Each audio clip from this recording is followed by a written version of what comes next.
Welcome to Power CEOs, the truth behind the business. I'm Jen Gaudet, your fearless host. I am an entrepreneur, an investor, and a business strategist. And I am here today because I believe that iron sharpens iron. And when we share what's working in business, and maybe even what isn't, what we're able to do is link arms and elevate and grow together.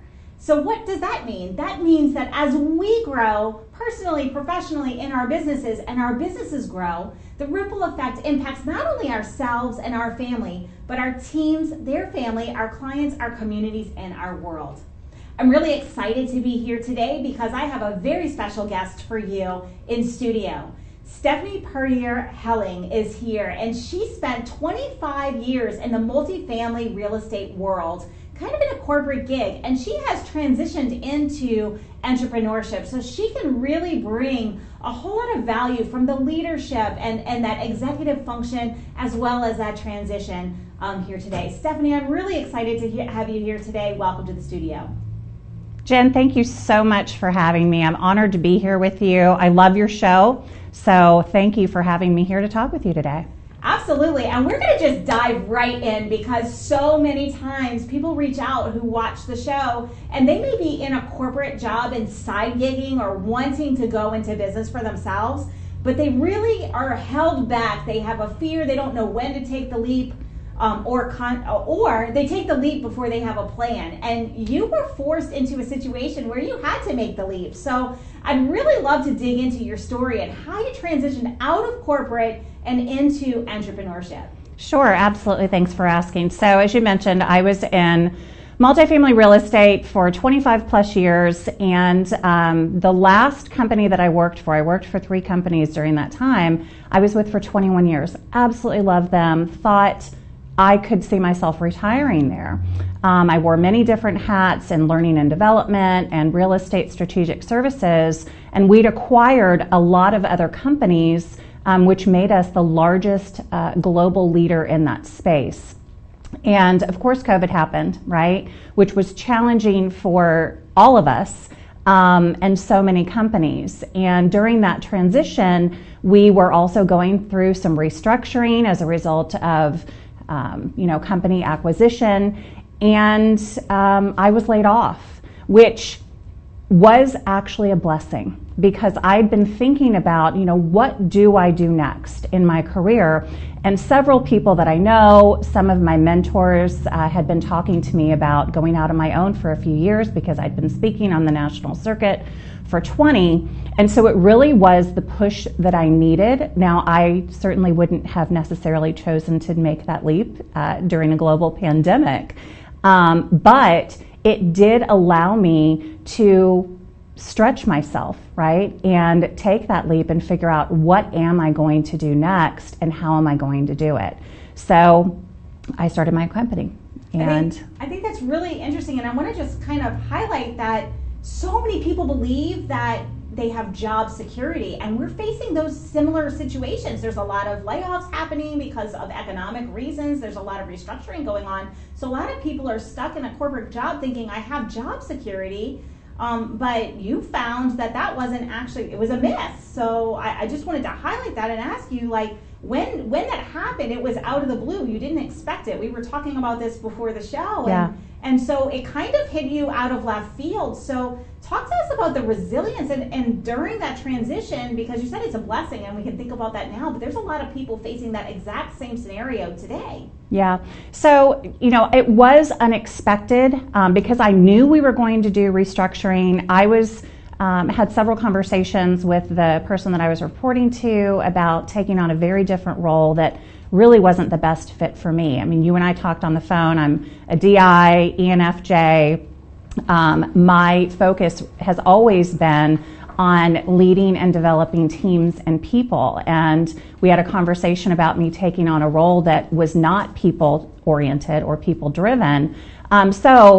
Looking in hindsight, looking back, I had a hand in that, right? Because I didn't want to do what this restructuring was suggesting. But at the end of the day, I was a little bit surprised because I did think, well, surely there will be a different role that's a better fit for me, and that wasn't the case. And I wasn't the only, person that was laid off. We had gone through 2 rounds of layoffs. And when that happens, it can be devastating because, as you mentioned, people do think they have job security. I loved the people I worked with and for and that company so much. And so it was, difficult to navigate. However, I will share with you that, on that phone call that I received, within about 5 minutes, I told the person I was reporting to, I said, give me 30 seconds, and I paused. And then I got back on the phone and I said, okay, so let's talk about the transition plan, because I wanted to make sure projects and my team and people were taken care of. And she said, I'm amazed at your reaction. And I said, well, what do you mean? She said, well, you're just pivoting. And I said, well, that I'm solution oriented, right? And so once a decision like a layoff is made, that ship has sailed. And, back in 08, 09, when, the banks were going under and many businesses were impacted, particularly multifamily real estate, I had to lay off 3 amazing people on my team. And that was not a decision that we chose lightly. It was not a decision that I really wanted to have to make. And so I'd been there. And I knew in her spot how difficult of a position that is when you have to make a tough choice. Mm-hmm. And so I said, I feel for you and the fact that you're having to have this conversation. So I think the resilience aspect is something that I'm really passionate about helping people with. I've had many life changes in my life over the last few years. One of those alone, like a layoff, right, can set someone back, and you question, your worth and your value and all of those things. And those are natural human emotions to have. But at the end of the day, when something like that happens, we really have 2 choices, right? We can be bitter, or we can use that as an opportunity to move forward and be better. And it doesn't mean stuff down all of the emotions that come up. We are human. You have to feel them. You have to go through that. But then once you've felt it and you've processed it, now you need to take action. And what is that going to be? I love how you bring that up, because we were speaking a lot about reinventing ourselves. Both of us have reinvented ourselves throughout the course of our proverbial career, whether entrepreneurship, corporate, what have you. And it requires a level of resilience. And entrepreneurship requires a high level of resilience, because let's just take business. Any given day in business, there's going to be challenges. We don't succeed all the time. And I think this is something that's really important to talk about, because the Instagram life, or what we see on social media, is everybody's wins, and nobody really talks about all the failures that we have, all the challenges and the times that we have to pick ourselves up, dust ourselves off, and go, great, that didn't work. What am I going to do differently so I don't repeat this mistake? And that mental resiliency is such a key part of entrepreneurship. And so talk to me a little bit about if people are in these challenging situations. Maybe they thought they had job security and they've been let go. Maybe they are in corporate thinking about making their side gig full-time, or maybe they're in business and they really have a hard time when they get knocked down. What are some ways that people can start to build that mental resilience, that resiliency muscle, so that when the tough stuff happens, they are able to dust themselves off and say, well, great, I'm going to use this, I'm going to learn from this, and I'm going to keep moving forward? Yeah. Great question. So I think first and foremost, people can have the tendency when something like that happens to beat themselves up, right? What did I do wrong? Where did I fail? How could I have prevented this from happening? And those are good questions to ask, because sometimes perhaps there is something we said or did or didn't do that could have contributed to the outcome of a circumstance, right? And so it's good to ask those questions in a sort of debrief capacity. However, it's really important to look at yourself and know and value your strengths, right? So I'm a huge assessment geek, and you and I shared our results with one another. But I think if you haven't done assessments, or even if you have and it's been a while, it's a great opportunity to maybe look at your results from before or do it again, because now you've experienced a major life change. And that can really help you take an objective approach and look at who you are, what your natural talents, strengths, and abilities are, and where you may be able to leverage or apply those in a different way than you did before. We've heard about the Great Recession, right? And quiet quitting. And there are so many people out there, which I think the pandemic exacerbated that, right? But there are so many people out there that may not be happy or fulfilled in a job. And maybe they chose a job or career because their parents told them that was what they were supposed to do. Or in school, it was just the natural transition. And I'm all for higher education and school and doing that. However, sometimes people have chosen something that maybe isn't the best match for themselves. And then they wonder, why am I unhappy? Why am I not fulfilled? There's got to be something more. So first and foremost, it's knowing yourself, appreciating yourself, and giving yourself some grace as well, right? Absolutely. And Stephanie, you said something, and I really kind of want to highlight it because it's really important. A lot of times we define our success or our career path based off of someone else. Mm-hmm. And you were in a corporate role for 25 years, and we were talking, and you shared that you were thinking about like what's next even within that role. Mm-hmm. And so many times we follow just because we think this is what we're supposed to do, but truly success it's individual. It is an individual situation, and we cannot look at another human being and say, oh, well, because Stephanie's version of success means this, then Jen's has to mean this too. It's absolutely individualized. And I think so many times what has happened is we've set a goal based off of other people's ideas of success, or you're supposed to climb the ladder, and then we get there. And we get to that executive role and we're like, wait a minute, I didn't sign up for this. This isn't exactly what I want. So when people are finding themselves in that, how do they kind of reinvent themselves, or how do they step back with this awareness? Because you've talked about the first thing is knowing yourself, mm-hmm. knowing who you are. But how do they take that meta step back and say, okay, what does success even mean for me? Like, what are a couple of actionable items that people who are watching maybe can take to reassess, like, am I going in the direction I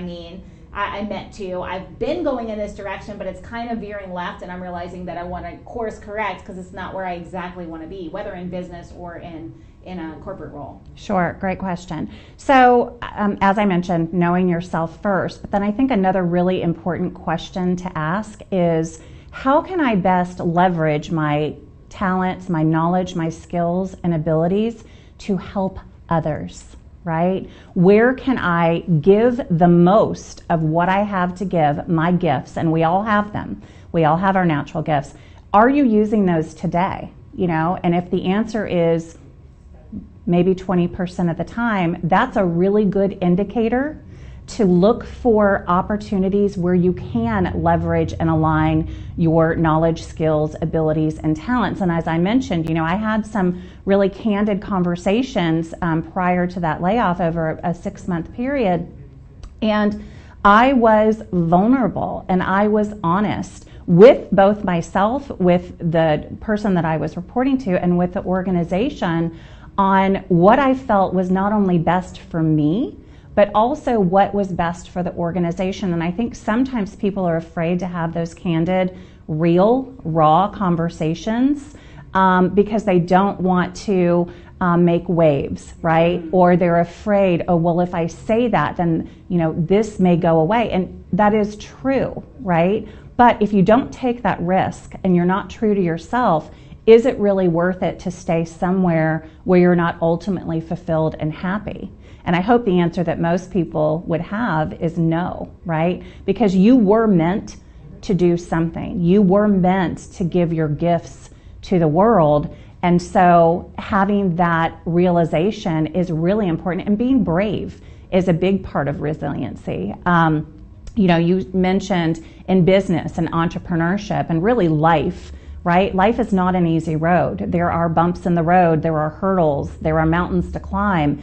And we will slide down that mountain and we will fall into the pit sometimes. And I think another thing that's really important, and a lot of what I'm talking about is all related to mindset, is having that mindset that you will fall and you will fail, and that's part of success. And you have to be willing to do that, because if you are not willing to risk, then you're not going to reach your full potential or the milestones that you want to reach. Absolutely, and I want to dig into this again a little bit more, because you now have switched and transitioned out, and what you do as your core business is leadership training, and one of the real hot topics right now in business is change management and leadership, and empowering our people to be in the right role and on a career path that's right for them. That is a big hot topic right now in a lot of companies. And so now that you've been through this and you've seen this firsthand multiple times in business and life, as many of us have, what could entrepreneurs and executives do to facilitate that psychological safe space where their employees feel safe going to their managers, their leaders, their executives, and saying, hey, look, I thought this was really what I wanted and I'm feeling unfulfilled here. Is there a way for me to address this in a way that is a win-win both for me and the company? So how are you now, what would you tell an entrepreneur and executive who's dealing with this? Because this is a big thing. We talked about quiet quitting, and it is a very big shift in business. So how can we start to think about that or create that psychological safe space where employees can come to us without fear of retribution, which, of course legally, but there's always something there. Yeah. Well, it is a culture shift, right? So creating a culture of resiliency is huge. And what I mean by that is, as you mentioned, you do have to create that safe space, and it starts at the top and it trickles down. What kind of leader do you want to be? And do you know what your team members think about your leadership style? Have you done team member surveys? Which the one thing I'll say about team member surveys, though, they're fantastic because you get a lot of feedback. But if you're going to do a team member survey, you have to be willing to take action with that feedback, and at the very least communicate your reaction to feedback. We can't necessarily change 100% of the things that our team members come to us with in terms of ideas or suggestions, but we can use that as a jumping off point to really get a strong pulse on the culture and the morale of the organization. And I talk a lot about leadership statistics, and you've probably heard this, most of us have probably heard this, but people typically don't leave companies, they leave bosses, yes, right? They do. And so that immediate supervisor is the most important influential person in whether or not a team member succeeds or fails, or has loyalty to the company, or is engaged with the organization. So communication is key. Being open-minded. Also, the leaders being vulnerable, particularly with everything that we've gone through within the world in the last couple of years, but how companies have been impacted. It's really important that leaders feel comfortable with opening up and being vulnerable. So when things are not going well, having a State of the Union address with the organization, and then in small groups to say, we know these 3 things that have happened within our organization have been really tough on everyone, and we want to talk to you about that. How are you feeling? What are your biggest pain points? And give them a little bit of hope, because at the end of the day, team members need 4 things from their leaders, and they need trust, compassion, hope, and they need a vision. And so that should be at the forefront of what we're doing to communicate to our teams within the organization. And then secondly, I'll add to that, in addition to doing something about the feedback, providing a support system and structure.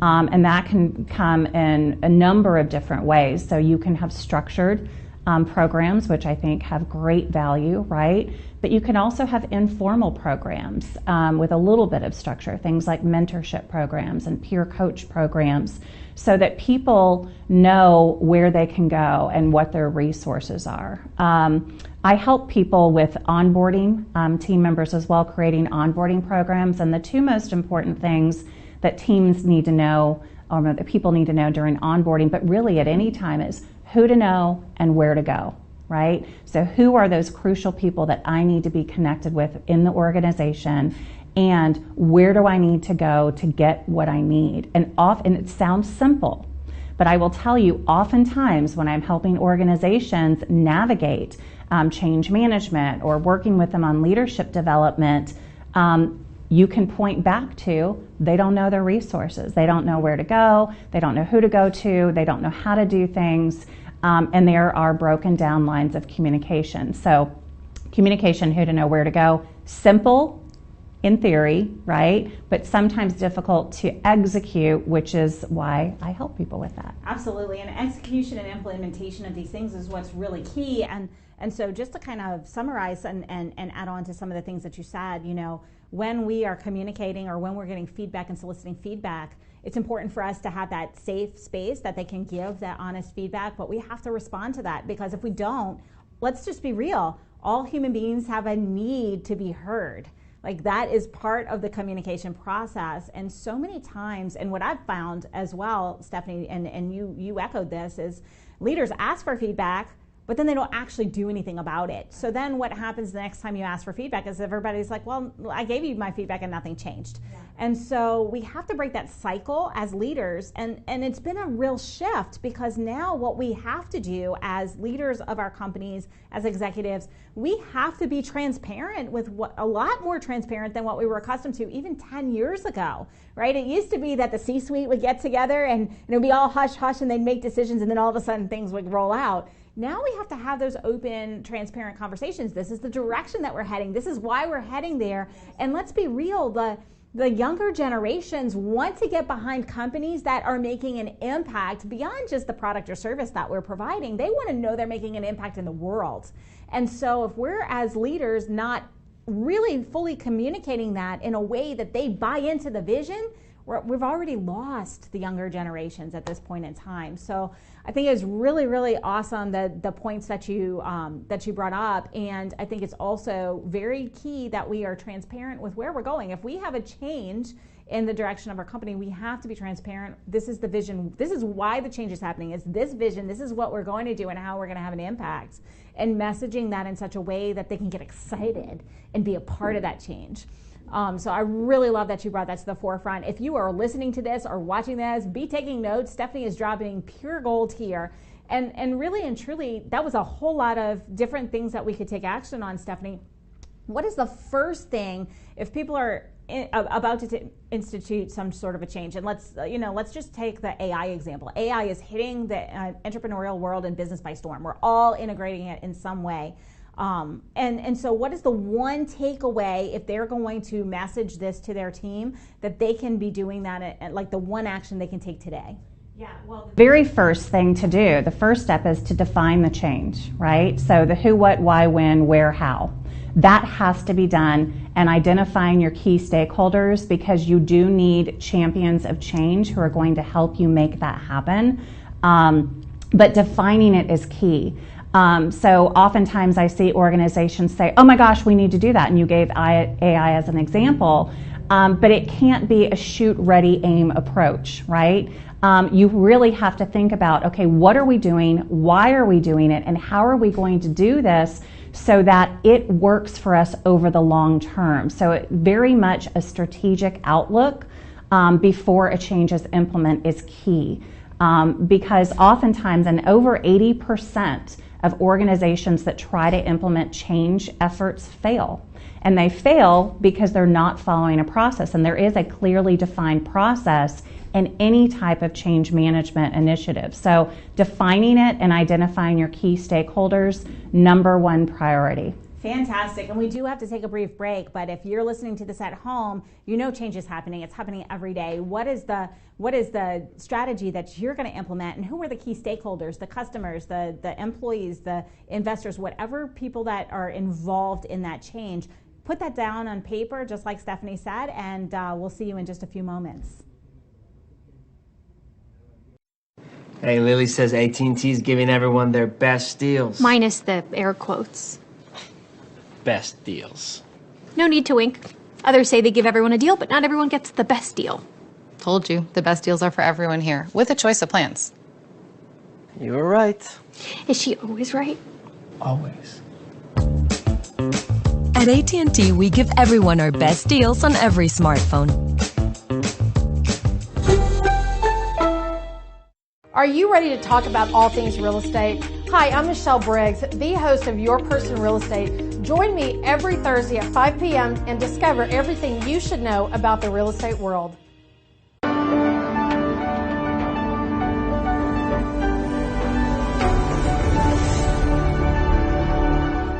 You probably already know that first impressions are never forgotten.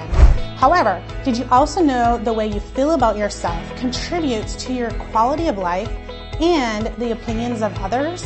Hi, my name is Kristen Gunderson. My mission is to help people by flipping the switch inside their body, which in turn will help them to feel better and do more. In fact, once you feel your best, you will be able to pour into others, keep your cup full, and reach every goal you have set up for yourself, whether it's personal, family, or business related. The way you feel will dictate the way you think and the way you live your life.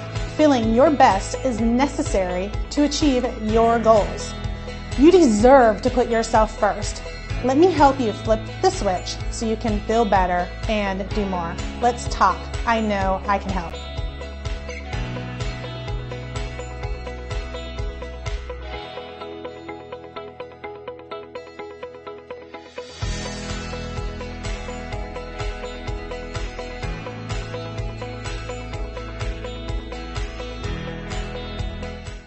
En esta era digital, las tarjetas de presentación de negocio son cosa del pasado. De hecho, la mayoría de las personas que las reciben las pierden en cuestión de minutos. La videotarjeta de negocios de NowMedia es un video de su negocio especialmente creado por nuestros expertos con toda su información de contacto, los productos y servicios de su negocio, y puede ser enviado de manera rápida utilizando su teléfono móvil. Cientos de negocios ya están viendo la diferencia. Llámenos hoy al 832-384-9588. ¿Estás cansado de la inseguridad, la situación económica y de ya sabes quién? ¿Te gustaría salir de México y emigrar a Estados Unidos? Soy Edmundo Treviño y quiero compartir contigo más de 20 años como inmigrante emprendedor en Estados Unidos. Sígueme en todas mis redes sociales para que juntos logremos ese gran sueño de emigrar y lograr conquistar el mercado americano.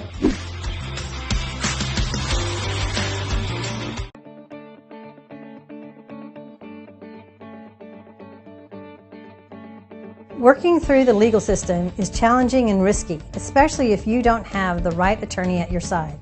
Hi, my name is Sonia Aston, and I'm an attorney with over 30 years of experience. I've helped small and medium-sized businesses and business owners to make sure that their legal rights and interests are protected.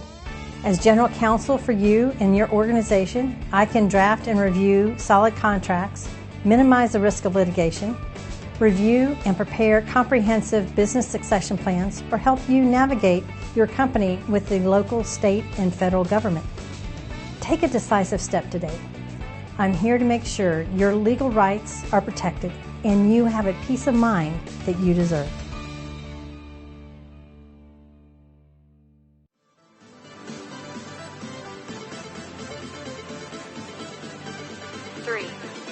Bienvenidos a Interior Bar Houston, el bar más vibrante de Downtown en la ciudad de Houston. En Interior, la fiesta nunca para. Nuestro DJ de clase mundial te mantendrá bailando toda la noche con la mejor música de hoy y de siempre. Además, aquí encontrarás las mejores bebidas y cócteles. En Interior, nuestro ambiente electrizante y nuestro equipo amigable te asegurarán una noche que nunca olvidarás. Te esperamos de 9:30 a 2 de la mañana. Interior, donde la diversión nunca se detiene.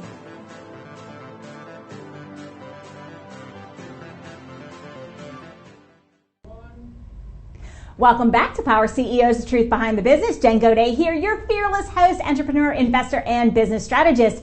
And if you are just now tuning in, you're going to want to go to NowMedia.tv, click on the shows portion, and go to see the first segment, because we have Stephanie Puryear Helling here, and she has been talking about resilience, transition. We've been talking about change management and leadership, how to effectively get an engaged employee base, our teams engaged in the changes that we're doing within our organization is so valuable. So go ahead and check that out if you're just tuning in. But we're going to dive right back into the conversation we were having before the break. So Stephanie, before the break, we were talking about the first step to change management, and we're just going to use AI integration as an example because it's real, it's relevant, it's what people are talking about right now. If we're going to implement AI or an AI strategy into our organization and start utilizing the tools, the first step is to know what the change is that we're going to implement and have a vision and a plan, a strategy behind that, and also to identify the key stakeholders. And that's kind of where we left off at the break is identifying that strategy for implementation and for change, and then the key stakeholders. And I want to ask you, and we're going to use this example because this example is so good.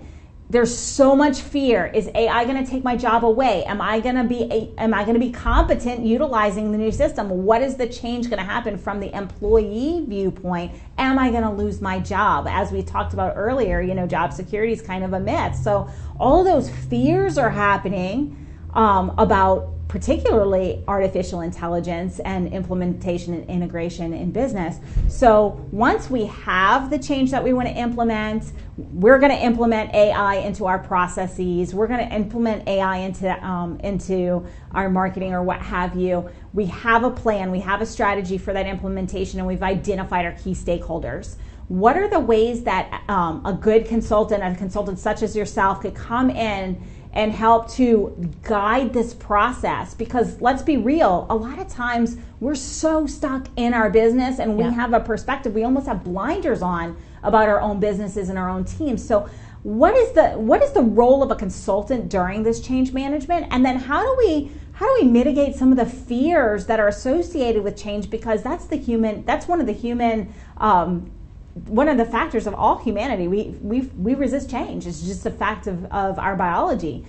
So talk to me a little bit about how a consultant can help manage this transition, bring it through in a smooth factor, ensure that we have a 360-degree perspective instead of just kind of our blinders on. Sure. Great question, Jen. So yes, there is always a human element, right? So in any type of change management initiative, there's the process side and then there's the people side. And the people side is huge. And oftentimes organizations will focus so much on the process that the people side sometimes unintentionally becomes second nature.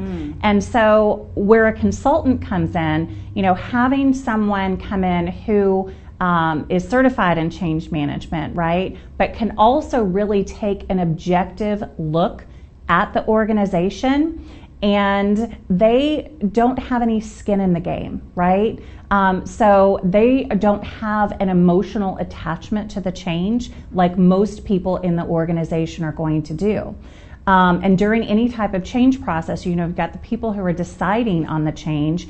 And oftentimes, as you mentioned, they've been talking about it for a long time. And formerly, behind closed doors and not telling anyone. And that still does happen. And so they've got this idea that's been percolating for a while. They've got the core team who's been talking about it. And they're excited about it. They're so excited.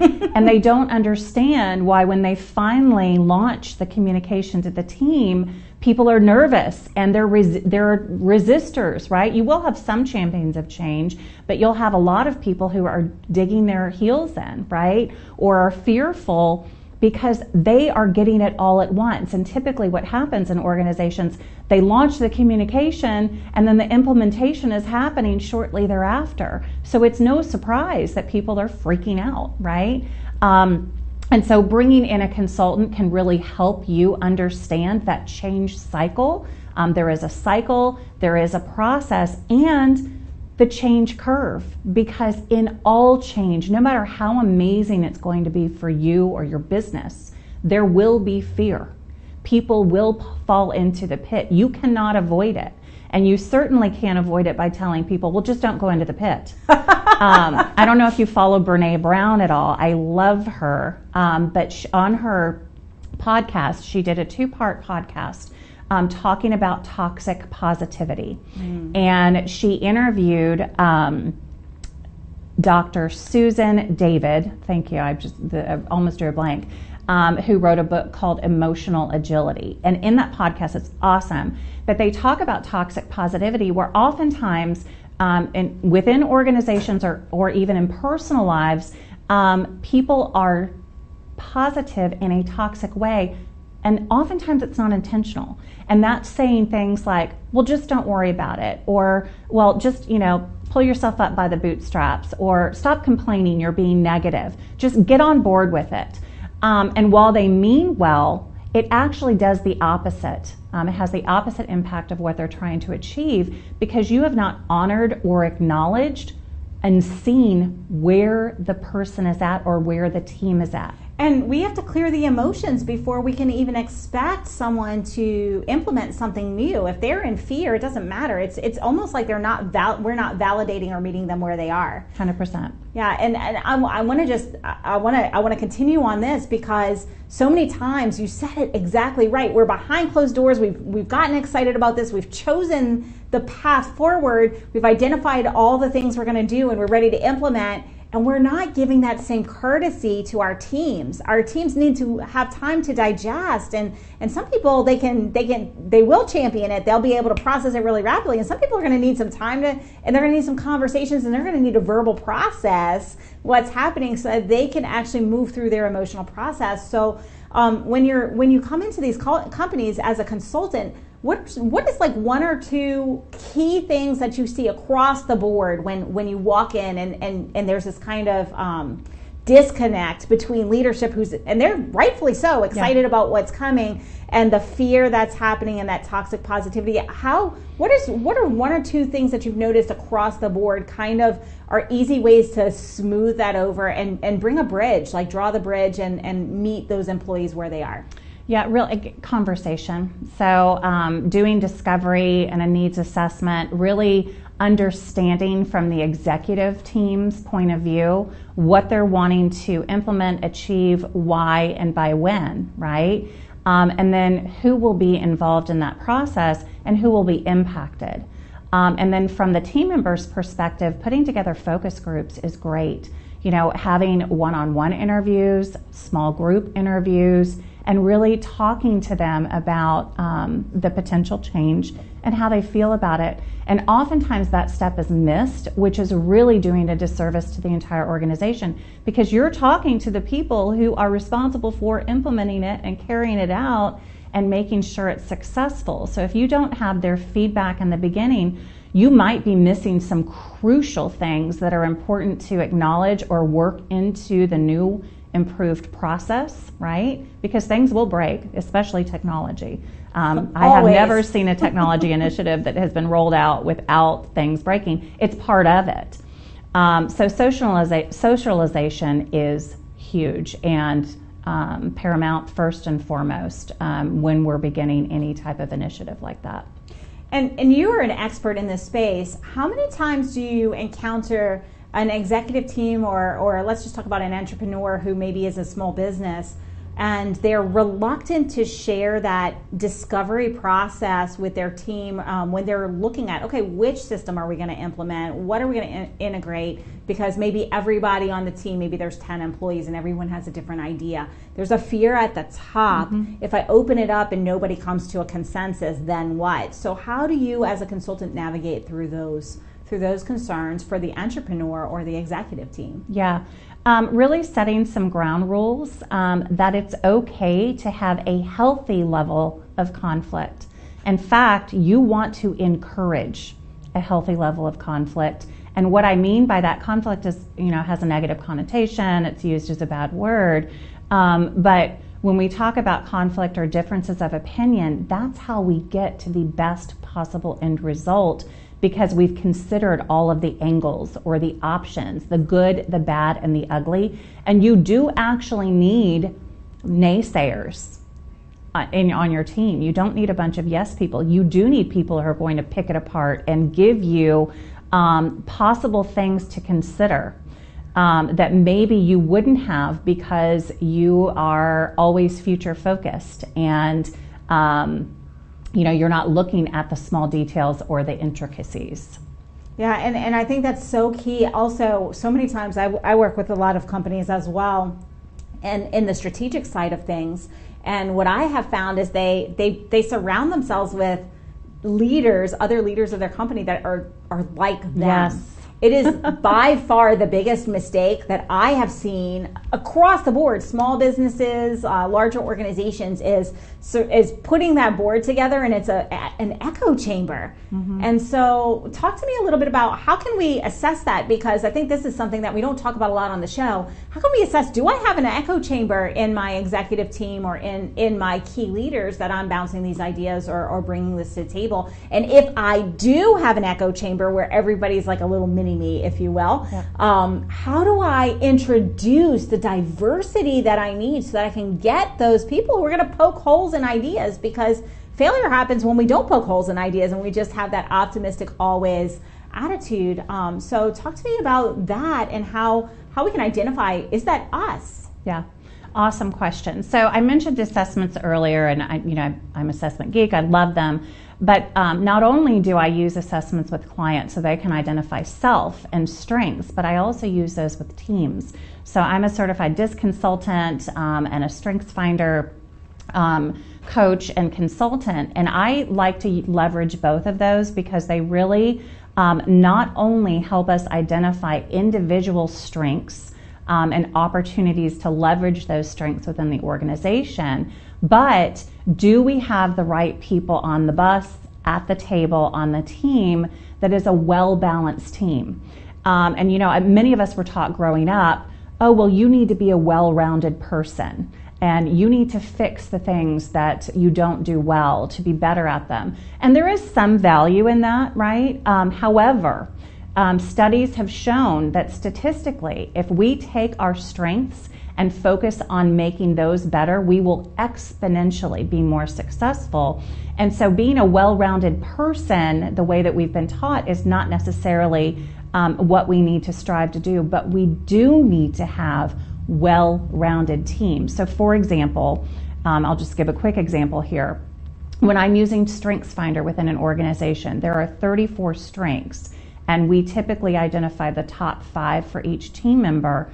But those strengths fall into 4 leadership domains, which are executing, influencing, relationship building, and strategic thinking. And oftentimes, as you mentioned, people will have people like them on the team where they've got a team of strategic thinkers who are phenomenal strategic thinkers, but they have no executors, or they have no relationship builders, or they have no influencers. And so then it's no surprise that certain things aren't getting done. So that can be a really eye-opening experience for leadership teams, so that they have an opportunity to introduce people with a different set of strengths and domains into that function, that team, or that process.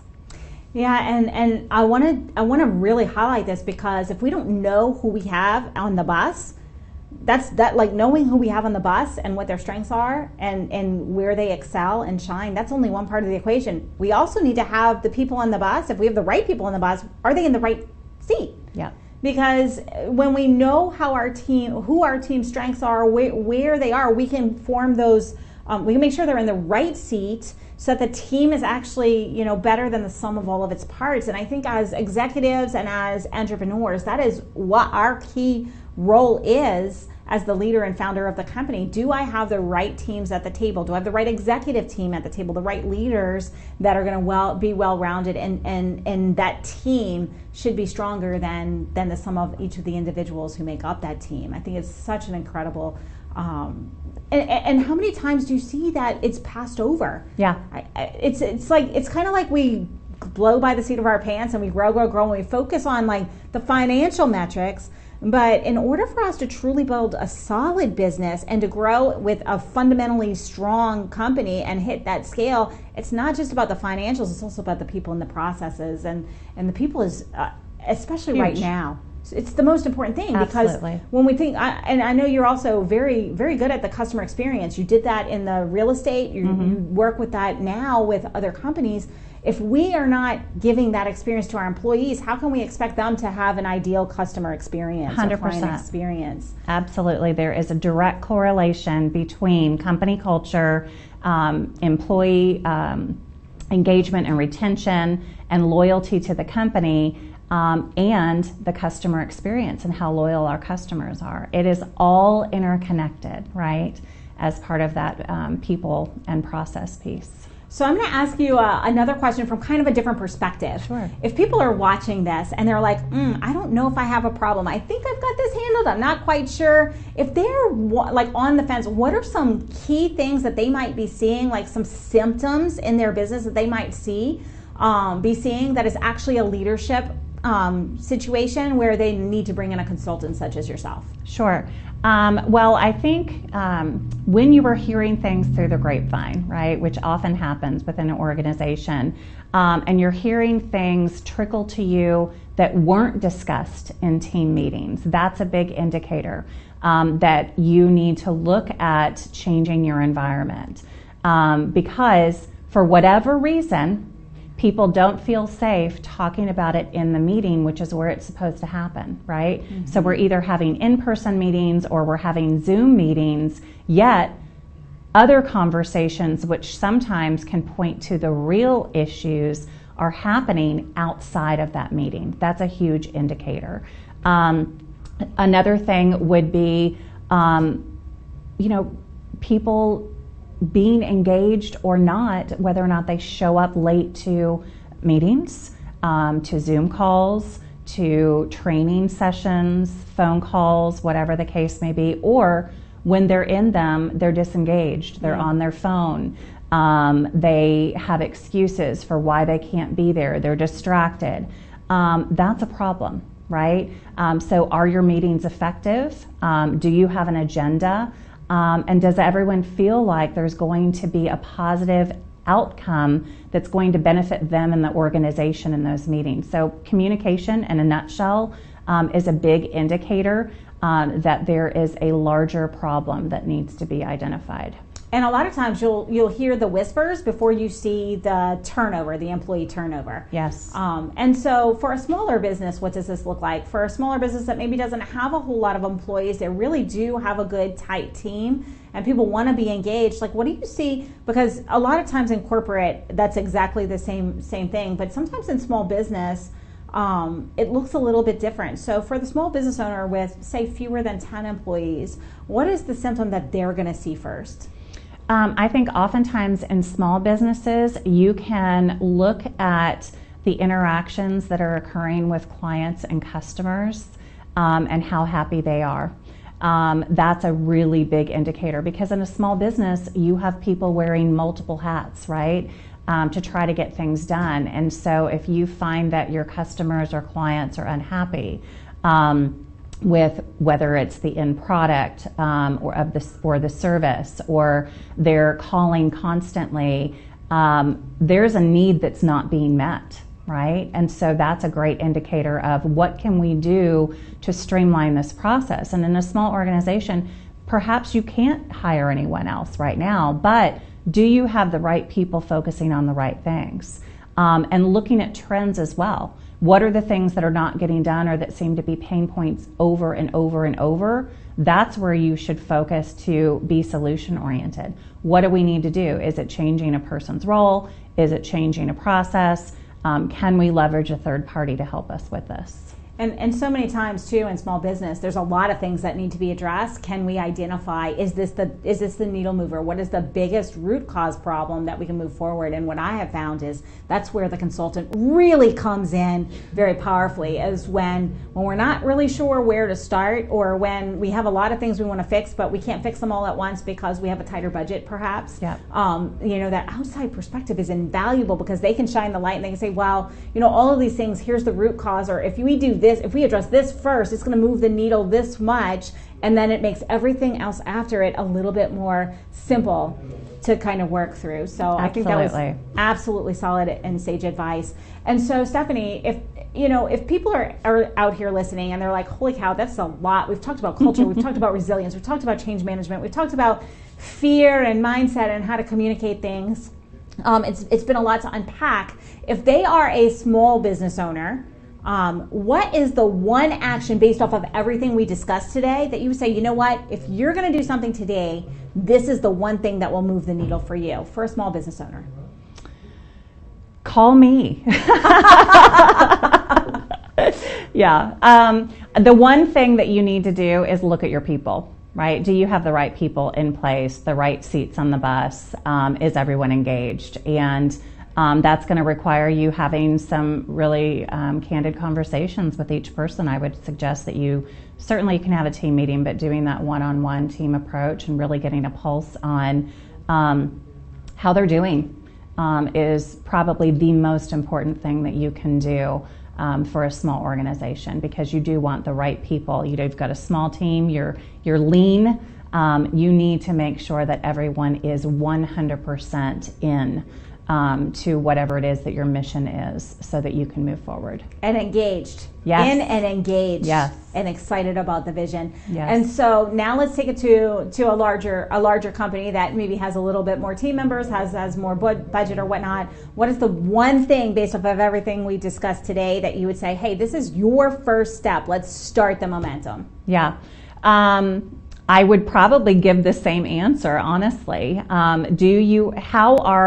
is everyone feeling within your organization? You probably have a pretty good idea of what that looks like already. In a larger organization, you can leverage HR system statistics, right? And look at things like your turnover, look at your performance metrics in terms of team member performance reviews, look at your net promoter score for the customer experience and whether or not they're happy. I would look at that report card first and foremost, if you have one, to look at those key performance indicators where perhaps you're not moving the needle or it's going down and it's been a continuous struggle over time. I hear it. Look at your metrics. I love that you said that. That is one of my big talking points as well. Look at your metrics, look at the data, know what's happening, know your trends. I think it's more about trends than anything when it comes to people. Are we trending down? Are we trending solid? Are we trending up? What does that look like? And so, Stephanie, if people are listening to this and they're like, that was amazing, I want to learn more about you. I know that it's on the screen for those watching, but for those who are listening, maybe in radio or podcast format, how can they reach out to you if they want to get in touch with you, maybe ask you more questions about leadership, change management, resiliency? How can they reach out to you? Sure.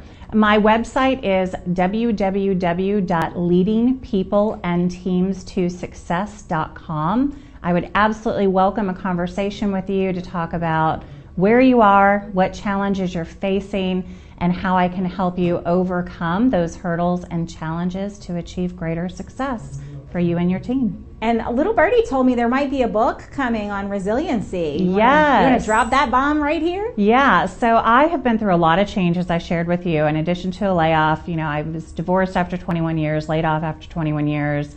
My oldest son had cancer. My little sister passed away and left behind a 1-year-old baby.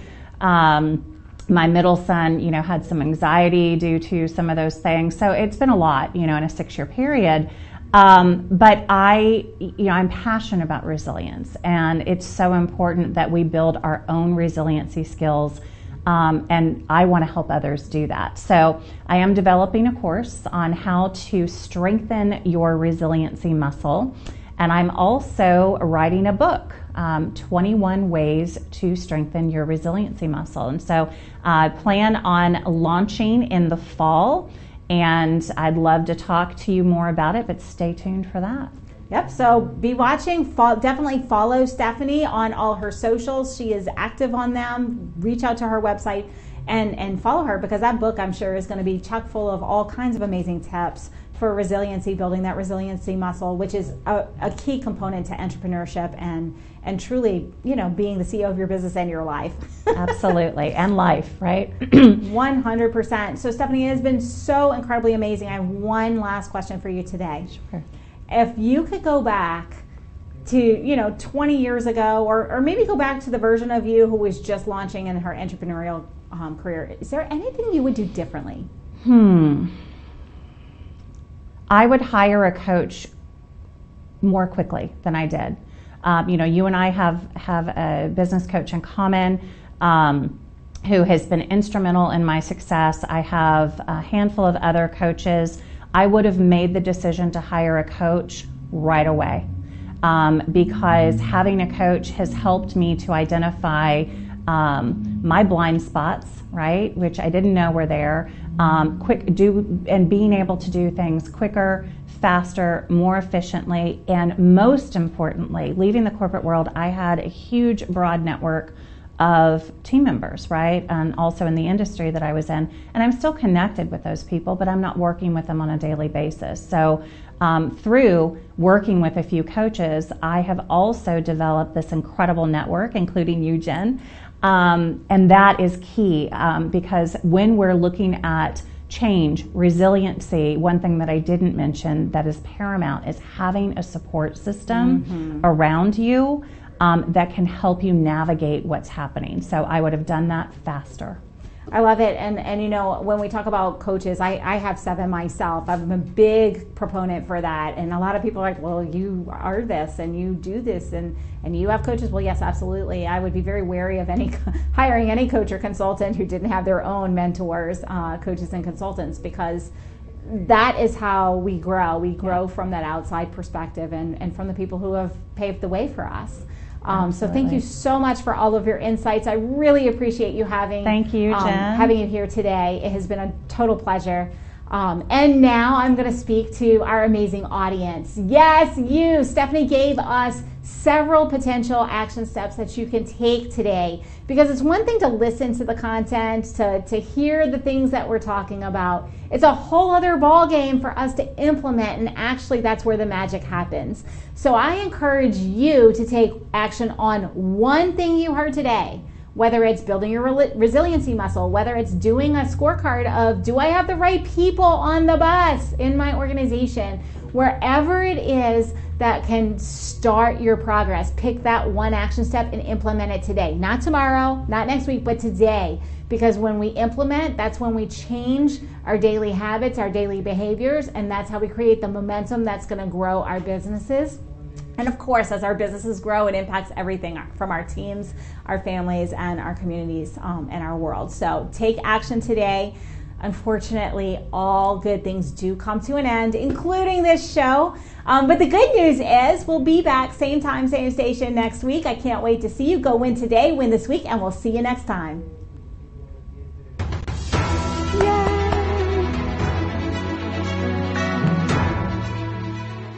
This has been a NowMedia Television feature presentation. All rights reserved.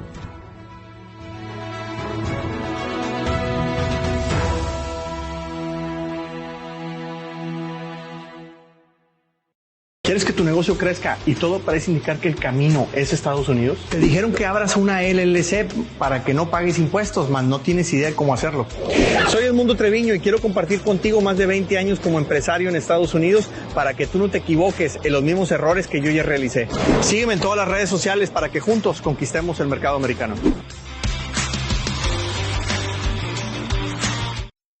Oye, Lily dice que AT&T le da a todos las mejores ofertas. Minus the air quotes.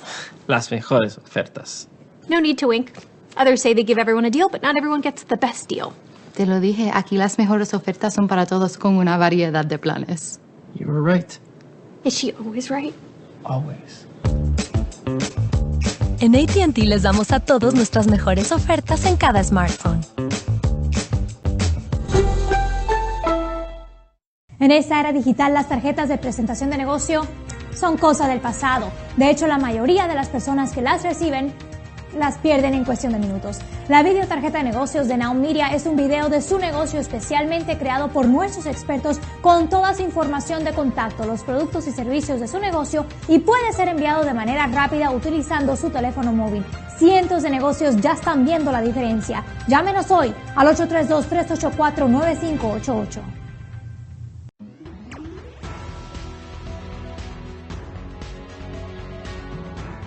Hey, this is Michael Rager, the host of Biz Talk TV with Michael Rager. Make sure you join us every day, 5 p.m. Central Time, on all Now Media channels and social media platforms.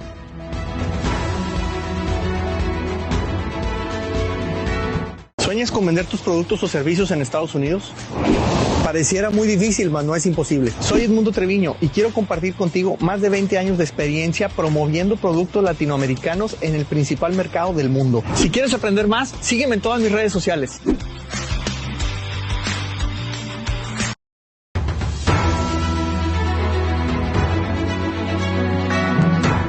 Broadcasting live from Houston,